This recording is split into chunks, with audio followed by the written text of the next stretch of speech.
जब आज शाम को पिताजी आए तो उन्होंने शराब पी रखी थी। काफ़ी गुस्से में नज़र आ रहे थे। उनके दो दोस्त उनको छोड़ने के लिए आए थे क्योंकि ज़्यादा पीने की वजह से वह ढंग से चल भी नहीं पा रहे थे। पिताजी के घर आ जाने के बाद हमारा घर का माहौल बिल्कुल शांत हो जाता था। ऐसा लगता था कि अब यहाँ कोई नहीं रहता है। सिर्फ पिताजी की ही आवाज़ सुनाई देती थी क्योंकि वह शराब के नशे में सभी को गालियाँ देते और ज़ोर ज़ोर से चिल्लाते रहते थे। हमारी माताजी बहुत सीधी थी, इसलिए वह भी चुपचाप सुनती रहती और कुछ भी जवाब नहीं देती थी। जिस दिन पिताजी शराब पी के आते उस दिन समझ लो कोई खाना भी नहीं खाता, सब भूखे ही सो जाते थे। पिताजी के घर आने से पहले जिसने खाना खा लिया वह खा लेता था। उनके आने के बाद कोई खाना नहीं खा पाता था क्योंकि पिताजी बात बात पर गालियां देते रहते थे। किसी को कुछ भी पता नहीं था किस बात से पिताजी का मूड खराब हो जाए और वह किसको मारने लगे, इसलिए सब बहुत डरे हुए और सहमे हुए रहते थे। पिताजी किचन में जाते और बर्तन पटकने शुरू कर देते थे। खाने में जो भी बना होता उसको देखकर भी वह बोलने लगते थे, यह क्या बनाया है, खाना ऐसे बनता है, तुम लोगों को खाना बनाना नहीं आता है। तरह तरह की बातें सुनाने लगते थे। रोटियां बन चुकी होती थी लेकिन फिर भी आटा गूंद के रोटियां बनवाते, लेकिन खाते नहीं थे। माताजी परेशान होकर पिताजी से छत पर चली जाती थी क्योंकि पिताजी पीने के बाद में बहुत परेशान करते थे। पानी का गिलास भरा हुआ फेंक के दोबारा फिर पानी मंगवाते। कोई तो हमारे घर की हालत इतनी बिगड़ जाती कि पिताजी माताजी को मारने भी लगते थे। बहुत अत्याचार कर लेते थे। जिस दिन काफ़ी पी लेते थे, हम 3 बहनें थे, सिमट के एक कोने में बैठ जाते थे।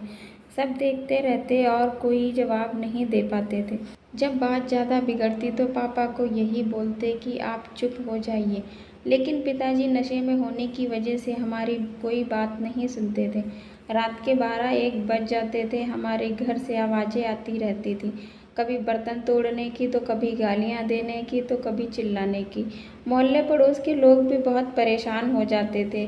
उनकी भी रात में नींद नहीं पूरी हो पाती थी, लेकिन हमारे पिताजी शराबी थे, इसलिए उनके मुंह कोई नहीं लगना चाहता था।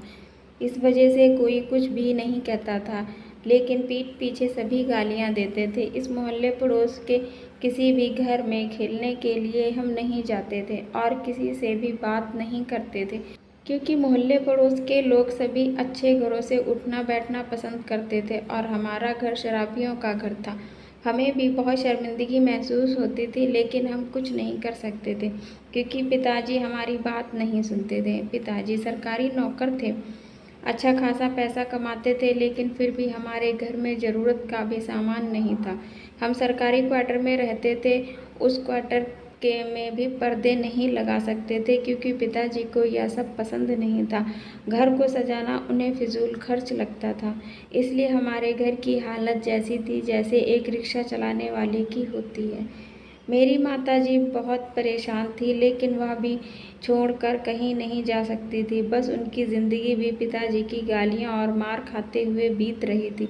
सारे रिश्तेदारों को पता था, लेकिन हमारी पिताजी की बहुत पीते थे, इसलिए हमारे घर में कोई हम लोगों के लिए रिश्ता भी नहीं बताना पसंद करता था। बड़े पिताजी हमारे पिताजी को बहुत समझाते थे, लेकिन वह उनकी भी बात नहीं मानते थे। शराब पीने की सारी हदें हमारे पिताजी ने पार कर रखी थी। समय बीतता गया, हमारे पिताजी पर कोई बदलाव नहीं आया। आज भी वह उसी तरह से पीते हैं। खुशी हो या गम, एक क्वार्टर सुबह और एक क्वार्टर शाम को चाहिए ही चाहिए, ना मिले तो घर में कलेश शुरू हो जाता है।